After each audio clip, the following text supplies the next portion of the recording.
The internet is not one thing, it's not a cloud, it's a network of millions of devices connected together. Your phone, your laptop, servers, all connected, and they all communicate using rules. These rules are what make the internet work. Let's start with something simple. You open your browser and you type google.com. Seems simple, right?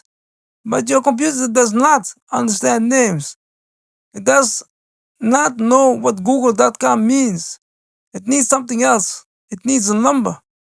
This is where DNS comes in. DNS stands for Domain Name System. You can think of it like a phone book. You ask what is the number for google.com, and DNS replies with an IP address. Now your computer knows where to go.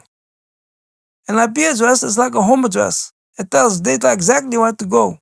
Without it, nothing would arrive. Every device on the internet has an IP address. Your phone, your router, the server you're connecting to, everything. Now comes something important. Data is not sent all at once. It is broken into small pieces. These are called packets. Each packet contains a small part of the data and the destination. They travel independently. So how do these packets know where to go? Routers. Routers are like traffic managers. They look at each packet and decide the best path. Sometimes the fastest, sometimes the least busy, and they forward the packet to the next point. So your data does not take one straight path.